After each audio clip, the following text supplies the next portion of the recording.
Hey everyone, welcome back to my YouTube channel. And आज हम start करने वाले हैं स्कूल मैनेजमेंट कमेटी के बारे में पढ़ेंगे। एंड ये आपके एग्ज़ाम के लिए बहुत ही इम्पॉर्टेंट टॉपिक है जिससे क्वेश्चन पूछा ही जाता है डीएलएड फोर्थ सेम में। एंड ये शैक्षिक प्रबंधन प्रशासन से है और आपके यूपी टेट से भी क्वेश्चन आ सकता है इसमें। तो इसको हम पढ़ेंगे आज। So let's get started. And आपको अगर प्रोजेक्ट या असाइनमेंट दिया जाता है किस तरीके से बनाना है तो आप इस पे बना सकते हो। तो पहले हम बात कर लेते हैं इसकी गठन की कि इसका गठन कब हुआ था।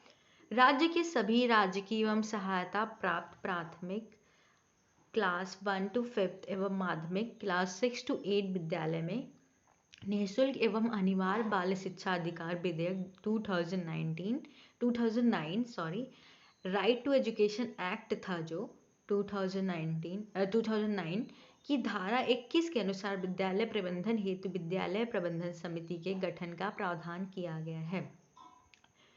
जो राइट टू एजुकेशन एक्ट था 2009, उसमें कौन सी धारा में इसका गठन किया गया था? वो है 21, धारा 21 में इसके गठन करने का प्रावधान किया गया है। और ये एग्जाम में आ सकता है एक क्वेश्चन कि कौन सी धारा या राइट टू एजुकेशन की कौन सी धारा में इसका गठन करने का प्रावधान किया गया है। तो आपका 1 नंबर का क्वेश्चन इससे आ सकता है। और पहले बता दूं कि जो एसएमसी होती है वो क्लास 1 to 8 के लिए होती है। क्लास 1 से 8 तक के बच्चों के लिए होती है। जो 1 से 8 तक प्राइवेट विद्यालय होते हैं, गवर्नमेंट विद्यालय होते हैं, उनके लिए होती है। जबकि 8 to 11 या कह सकते हैं 11 to 12 क्लास के लिए एसडीएमसी होती है। एसडीएमसी जो कि एसएमसी से थोड़ा अलग है।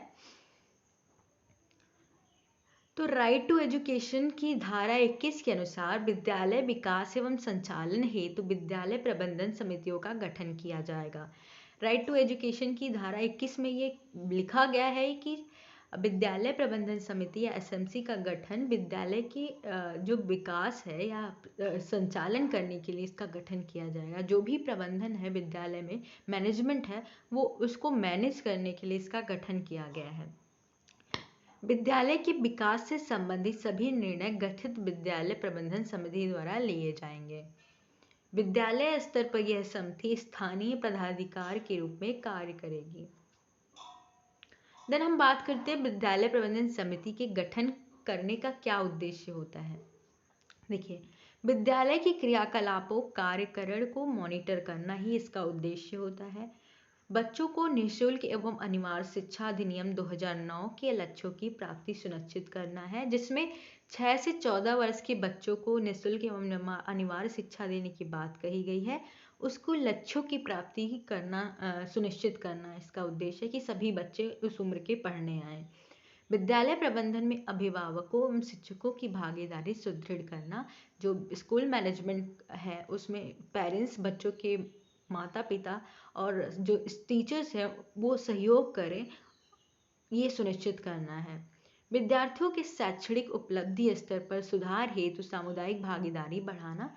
जो भी बच्चों के शैक्षणिक उपलब्धि या कह सकते हैं अचीवमेंट्स है या शिक्षा में गुणवत्ता लाने के लिए सामुदायिक भागीदारी सुदृढ़ करता है। विद्यालय के विकास के लिए विद्यालय विकास योजना का निर्माण एवं विकास कोष बनाना। विद्यालय के प्रबंधन के लिए इसका उद्देश्य होता है योजनाएं बनाना और फिर विकास कोष का मतलब विकास कोष बनाना, जो धन कोष है उसको सहयोग करना, विकास कोष बनाना। विद्यालय विकास एवं प्रबंधन हेतु सामुदायिक सहभागिता सुनिश्चित करते हुए समुदाय में विद्यालय के प्रति स्वामित्व जागृत करना। जो भी इस एसएमसी के सदस्य हैं उनमें एक स्वामित्व या सहभागिता करना कि वो विद्यालय के कार्यों में सहयोग करें। देन हम बात करते हैं विद्यालय प्रबंधन समिति का स्ट्रक्चर या संरचना कैसे होती है। देखिए, विद्यालय प्रबंधन समिति के 2 मुख्य अंग हैं, ये भी बहुत ही इंपॉर्टेंट है। पहला है साधारण सभा या आम सभा जिसे कहते हैं। दूसरा जो है कार्यकारिणी समिति या कार्यकारी परिषद जिसे एग्जीक्यूटिव कमिटी भी कहा जाता है। तो हम बात करते हैं साधारण सभा क्या होती है। नाम से आ रहा है ये, साधारण या आम सभा कहते हैं। तो विद्यालय प्रबंधन समिति की साधारण सभा में निम्नलिखित सदस्य आते हैं। ठीक है, संबंधित विद्यालय में अध्ययनरत प्रत्येक विद्यार्थी के माता पिता या संरक्षक, अगर माता पिता नहीं हैं तो उनकी स्थिति में उनके संरक्षक इसमें भागीदारी लेते हैं। तो इसके अंतर्गत जो सदस्य आते हैं वो विद्यालय में पढ़ने वाले बच्चों के माता पिता या पेरेंट्स आते हैं। विद्यालय के सभी अध्यापक इसके अंतर्गत सदस्य हैं। संबंधित कार्यक्षेत्र में निवास करने वाले निर्वाचित जनप्रतिनिधि, जिला प्रमुख, प्रधान, सरपंच, नगर पालिका अध्यक्ष, पंचायत समिति के सदस्य और वार्ड पंचायत और डीईओ, ये लोग आते हैं इसमें। समिति की कार्यकारिणी समिति में निर्वाचित मनोनीत शेष सदस्य जो उपरोक्त में शामिल नहीं हो, और जो कार्यकारिणी समिति में निर्वाचित सदस्य होते हैं जो कि ऊपर में नहीं हो, मतलब किसी भी कैटेगरी में नहीं हो, तो वो भी शामिल होते हैं। जैसे बच्चों के अभिभावक की बात कही मैंने, ये भी आते हैं। विद्यालय के सभी अध्यापक इसके अंतर्गत आते हैं। पंचायत के प्रतिनिधि आते हैं और गणमान्य लोग भी आते हैं जो निर्वाचित होते हैं। अब बैठक की बात करते हैं कि साधारण सभा की बैठक कब और कैसे होती है। तो 3 माह में एक बार या वर्ष में 3 से 4 बार बैठक होती है इनकी, और बैठक की सूचना 4 दिन पूर्व दी जाती है। तो 1 नंबर का क्वेश्चन इससे भी आ सकता है। पहली बैठक स्कूल आरंभ होने पर होती है, दूसरी बैठक शिक्षक दिवस के मौके पर होती है, और तीसरी बैठक परीक्षा परिणाम घोषित होने के पर आयोजित होती है। जब वार्षिक परीक्षा खत्म हो जाती है तब होती है। साधारण सभा का कार्य अपने में से कार्यकारिणी समिति के सदस्यों को चुनना और कार्यकारिणी समिति पर निगरानी रखना इसका कार्य होता है। ये आम सभा में से सदस्यों का चुनाव करता है कार्यकारिणी समिति के लिए। अब हमारा सेकेंड जो अंग था वो कार्यकारिणी समिति, ये बहुत ही इम्पोर्टेंट है जिसको हम एग्जीक्यूटिव कमिटी ऑफ एसएमसी कहते हैं। ये इम्पोर्टेंट है और इसका क्या कार्य है ये भी हम डिस्कस करेंगे। इसमें कितने सदस्य होते हैं ये भी डिस्कस करेंगे। तो एसएमसी की कार्यकारिणी समिति का निर्वाचन साधारण सभा के सदस्यों द्वारा किया जाता है। जो भी इस कमेटी के सदस्य होते हैं वो साधारण सभा द्वारा चुने जाते हैं, उनमें से ही इस सदस्य इसके चुने जाते हैं। इस समिति की कुल संख्या वर्तमान में 16 है। पहले 15 थी लेकिन अभी इसकी संख्या 16 हो गई है। एंड एक बार और बता दूं, the total number of the SMC members depend on the strength in the school.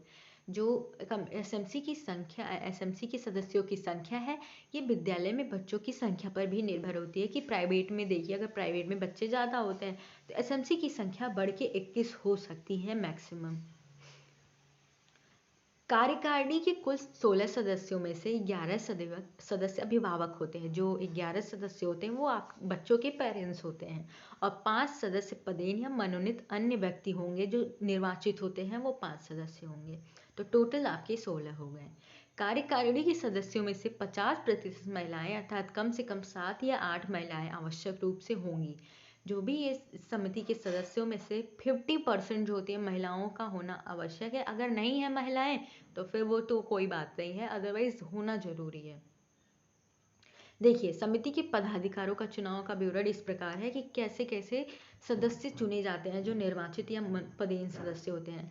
पहले मैं बता दूं कि अध्यक्ष कैसे चुने जाते हैं। अध्यक्ष जो 11 अभिभावक होते हैं, अध्यक्ष कैसे चुना जाता है, जो 11 अभिभावक होते हैं। देखिए, 11 अभिभावक की संख्या होती है, इसी में से एक अध्यक्ष और एक उपाध्यक्ष चुने जाते हैं जो अभिभावक में से ही होते हैं। तो आपका 1-2 क्वेश्चन इससे बन गया, ठीक है। तो अध्यक्ष देखिए, समिति की साधारण सभा द्वारा माता पिता एवं संरक्षक सदस्यों में से कार्यकारिणी समिति हेतु निर्वाचित 11 सदस्यों में से कार्यकारिणी के सदस्यों द्वारा चुना जाता है। जो कार्यकारिणी के सदस्य होते हैं वो 11 अभिभावकों में से ही, अपने में से ही एक अध्यक्ष चुनते हैं। तो अध्यक्ष अभिभावक होते हैं, ये एक क्वेश्चन आ सकता है। दूसरी बात करते हैं, उपाध्यक्ष भी कार्यकारिणी समिति द्वारा ही चुने जाते हैं, जो कि आपके अभिभावक ही होते हैं। और आपके बचे सदस्य आपके जब 2 उपाध्यक्ष वो चुने गए हैं तो सदस्यों की संख्या अब 9 हो जाएगी। अब ये संख्या 9 हो जाएगी क्योंकि इसमें से 2 एक अध्यक्ष और एक उपाध्यक्ष चुना गया, तो टोटल आपका 11 है। बचे 5 सदस्य कौन से होते हैं। देखिए, पहले जो होते हैं पदेन सदस्य होते हैं। पदेन सदस्य क्या होते हैं कि ग्राम पंचायत नगर पालिका के जिस वार्ड में विद्यालय स्थित है उस वार्ड का वार्ड पंच या पार्षद हो सकते हैं। पदेन सदस्य आपके लेखपाल भी हो सकते हैं, या नगर पालिका के जिस वार्ड में विद्यालय स्थित है वहाँ के वार्ड पंच भी हो सकते हैं। पदन सदस्य सचिव जो होते हैं, पदेन सदस्य सचिव न, देखिए वो था पदेन सदस्य, ये सदस्य सचिव है, ठीक है। तो ये आपके इस विद्यालय के हेडमास्टर या प्रधानाध्यापक होंगे, ठीक है। ये एक क्वेश्चन इससे भी आ सकता है। हम क्वेश्चन भी डिस्कस करेंगे कि कौन से क्वेश्चन कैसे आते हैं नेक्स्ट वीडियो में। निर्वाचित अध्यापक होते हैं विद्यालय में अध्यापकों द्वारा समिति हेतु निर्वाचित एक अन्य महिला या अध्यापक, अन्यथा पुरुष अध्यापक जब महिला उपस्थित ना हो विद्यालय में तो वो होते हैं। ये हो गए एक। फिर मनोनीत सदस्य जो होते हैं वो 2 चुने जाते हैं, टोटल आपके ये 5 हो गए। और विद्यालय परिक्षेत्र के विधानसभा सदस्य द्वारा नामित ऐसे 2 व्यक्ति जिसमें कम से कम एक महिला हो और एक माता पिता या सदस्य सदस्यों में से हो, जो ग्रामीण क्षेत्र उस राजस्व ग्राम समिति क्षेत्र उस वार्ड निवासी हो जिसमें विद्यालय स्थित हो, ठीक है। मनोनीत सदस्य में आपके स्टूडेंट भी हो सकते हैं जो स्कूल से पढ़ के आए हैं, और विद्यालय में से एक महिला या एक कह सकते हैं, और महिला या पुरुष हो सकते हैं।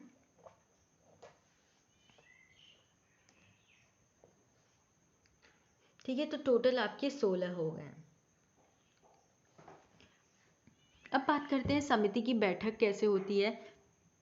समिति की बैठक जो होती है प्रत्येक दिन 30 दिन में के अंदर होती है, महीने में एक बार जरूर होती है, और ये अमावस्या के दिन जरूर होती है। अगर अमावस्या के दिन अवकाश होता है या छुट्टी होती है उसके अगले दिन होता है, और ये पूरे वर्ष में 11 बार हो सकती है। इसकी कार्यकाल की बात करें तो प्रत्येक 2 वर्ष में एसएमसी का पुनर्गठन किया जाता है। 2 साल के अंदर एसएमसी फिर बनाई जाती है, और कार्यकारिणी या निर्वाचित सदस्यों का कार्यकाल 2 वर्ष ही होता है। उस समय तक रहेगा जब तक वो सदस्य निर्वाचित रहेंगे, सदस्य रहेंगे। अभिभावक सदस्य 2 वर्ष के बाद नए सदस्य द्वारा बदले जाएंगे। पुराने सदस्य आगामी 2 वर्ष के लिए समिति के सदस्य नहीं बनाए जाएंगे। देखिए इंपॉर्टेंट पॉइंट है, जो पहले 2 वर्ष थे अब वो बदले जाएंगे। अब 2 वर्ष तक वो दूसरे नहीं होंगे, अब अभिभावक दूसरे बदले जाते हैं। पदेन या मनोनीत सदस्य, अगर उनको मनोनीत करने वाले सदस्य चाहे तो वो पुनः समिति के सदस्य बन सकते हैं। अगर जिनको मनोनीत सदस्य किया गया वो पुनः सदस्य बन सकते हैं, अगर सदस्य चाहें कि जो समिति के सदस्य उन्हें पुनः बना सकते हैं। अब सबसे इंपॉर्टेंट पॉइंट है एसएमसी के कार्य। अभी तक हम क्यों पढ़ रहे हैं, एसएमसी का कार्य क्या होता है, शक्तियाँ क्या होती है, कर्तव्य क्या होता है। तो पहले हम बात करेंगे, जो पहला पॉइंट है वो बच्चों के अधिगम और सीखने में सुधार के लिए कार्य क्या क्या होते हैं। तो विद्यालय के आसपास के पड़ोस के 6 से 14 वर्ष की आयु वर्ग के सभी बालकों को विद्यालय में नामांकन तथा उनकी उपस्थिति सुनिश्चित करना है कि जो 6 से 14 वर्ष के बच्चे हैं वो विद्यालय में आए और एडमिशन लें, और उनकी उपस्थिति सुनिश्चित करना है। ड्रॉप आउट रोकने के लिए आवश्यक कदम उठाना, जो बच्चे स्कूल छोड़ के चले जाते हैं जिससे ठहराव आ जाता है उनको रोकने के लिए उपाय करना। बच्चों की शैक्षणिक उपलब्धि में गुणात्मक सुधार के लिए कार्य करना, और बच्चों के शैक्षणिक स्तर का नियमित रूप से अनुश्रवण करना तथा बच्चों के अभिभावक के साथ इसको लेकर समीक्षा करना। अगर बच्चे में कोई प्रॉब्लम आ रही है, वो पढ़ने नहीं आ रहा है या कोई बाल मजदूरी कराया जा रहा है, तो उससे पेरेंट्स से बात करना, क्यों नहीं आ रहा है उसका रीज़न जानना। और टीचर किस तरीके से पढ़ा रहा है, टीचिंग टीएलएम का कैसे यूज कर रहा है, इसकी भी जांच करना इसका कार्य होता है। विकलांग एवं विशेष बच्चों का दाखिला कराना, कि जो विकलांग बच्चे हैं वो भी स्कूल आए, उनके लिए भी अलग तरीके से शिक्षा दी जाए, उनको भी सामान्य बालकों की तरह अच्छे से शिक्षा दे, ये भी सुनिश्चित करना इसका कार्य होता है। देन बात करते हैं विद्यालय में बच्चों के लिए सुविधाएं कि क्या क्या फैसिलिटीज़ होती हैं, चाहे वो क्यों बच्चा स्कूल आए वो देखते हैं। तो विद्यालय की भौतिक सुविधाओं का लेखा जोखा रखना, जो भी भौतिक संसाधन होते हैं, अगर आपने पढ़ा होगा फर्नीचर, लाइब्रेरी, ये सब आपके भौतिक संसाधन होते हैं। तो विद्यालय भवन की मरम्मत करना, विद्यालय भवन भी आपका भौतिक संसाधन होता है। अगर विद्यालय कहीं से टूट जाता है, उसकी दीवार खराब हो गई, उसकी मरम्मत करना भी एसएमसी का कार्य होता है। पीने के पानी की व्यवस्था करना, फर्नीचर, खेल के मैदान की व्यवस्था करना और शौचालय निर्माण कराना भी एसएमसी का कार्य होता है। शैक्षिक सामग्री, जो टीएलएम है, यूनिफॉर्म है, बच्चों को बैग्स हैं, और मिड डे मील जो है उसकी भी व्यवस्था करना एसएमसी का कार्य है। तीसरा जो पॉइंट है वो स्वास्थ्य या हेल्थ और सुरक्षा की बात करते हैं कि एसएमसी का क्या कार्य होता है। तो स्वस्थ एवं स्वच्छ मध्याह्न भोजन की व्यवस्था करना, कि जो मिड डे मील है वो सफाई से बनाया जाए और स्वस्थ बनाया जाए, मतलब मेन्यू को फॉलो करके, जो मेन्यू में है रोज नए नए भोजन बनाया जाए। नियमित विद्यालय तथा कमरों की सफाई करना भी स्वच्छता में आता है, जो कि एसएमसी के अंतर्गत जो एसएमसी का कार्य है। बच्चों को शारीरिक और मानसिक दुर्घटना से बचाना। इसके अंतर्गत क्या होता है कि बच्चे, मान लीजिए अगर प्लेग्राउंड खराब है तो दुर्घटना ना हो, सीढ़ी खराब ना हो, स्कूल की दीवारें गिरने का डर ना हो, और दुर्घटना से बचाना। और भेदभाव नहीं होना चाहिए कि किसी भी जाति धर्म के हैं तो स्कूल में ऐसा भेदभाव ना हो, ये भी सुनिश्चित करना एसएमसी का कार्य है। व्यक्तिगत स्वच्छता के लिए जागरूक कराना और स्वास्थ्य कैंपों का आयोजन कराना। बच्चों को जागरूक करने के लिए समय समय पर कैंप लगवाना, स्वास्थ्य का चेकअप करवाना भी एसएमसी के अंतर्गत आता है। देन हम बात करते हैं सुप्रबंधन या हम कह सकते हैं मैनेजमेंट के अंतर्गत क्या कार्य होता है। तो पहला कार्य क्या होता है कि योजना बनाना इसका, कि योजना बनाता है कि विद्यालय का विकास कैसे हो। तो विद्यालय की गतिविधियों में सुविधाओं और समुदाय को शामिल करना, जो भी सदस्य हैं उनका पार्टिसिपेशन होना जरूरी है। उनकी सहभागिता बढ़ाने के भी तो समिति का एक बड़ा काम है, जो उनका सहभागिता है वो सब लोग एक साथ आके काम करें भी, ये भी समिति का कार्य होता है। विद्यालय के लिए क्रियाकलापों को मॉनिटर करना, जो भी विद्यालय की एक्टिविटीज़ हैं उनको मॉनिटर करना। विद्यालय आय एवं व्यय का वार्षिक लेखा जोखा तैयार करना, जो भी खर्च है, जितना खर्च हो रहा है उसको, वित्तीय जो खर्च है उसको रिकॉर्ड रखना, उसका रिकॉर्ड रखना। विद्यालय के विकास के लिए विद्यालय विकास योजना तैयार है कि विद्यालय में क्या क्या ज़रूरतें हैं, कब कितना क्या करना है, उसका लेखा जोखा या विकास योजना बनाना कि 3 साल के अंतर्गत हमें कैसे रखना है, 2 साल के अंतर्गत कि विद्यालय की कौन सी सुविधाएं बढ़ानी है, इसकी विकास योजना तैयार करना। सरकार अथवा अन्य संसाधनों से प्राप्त अनुदान का नियम के अनुसार उपयोग करना, जो भी सरकार सुविधाएं देती हैं बच्चों को वो बच्चों तक पहुंचाना, और स्कूल की अच्छी से मरम्मत करवाना, और जो भी सरकार के अलावा जो भी अदर पैसे मिलते हैं, जो भी धन इकट्ठा होता है वो भी विद्यालय की सुविधाओं के लिए लगाना। समिति की बैठकों का रिकॉर्ड रखना और अपने अगले बैठक की तारीख तय करना, कि इसका तो बहुत ही अच्छा काम है कि अपने बैठकों का रिकॉर्ड रखना होता है कि कौन कब कितने लोग आए थे, क्या हमने डिस्कस किया, क्या योजना बनाई, और अगली मीटिंग का भी योजना तय की जाती है, अगली तारीख बैठक की कब होगी। विद्यालय की आवश्यकताओं को ध्यान रखना और संसाधनों का उचित प्रयोग करना आदि, जो भी विद्यालय की आवश्यकताएं हैं कि कब किसकी ज़रूरत है उसको पूरा करना, और जो संसाधन है उसका उचित मात्रा में प्रयोग करना भी सुनिश्चित करना भी इसका कार्य एसएमसी का होता है। तो ओवरऑल ये एसएमसी के कार्य हैं। आई होप आपको ये वीडियो पसंद आई होगी। अगर पसंद आई है तो प्लीज़ लाइक करें, शेयर करें और सब्सक्राइब करें। Thank you.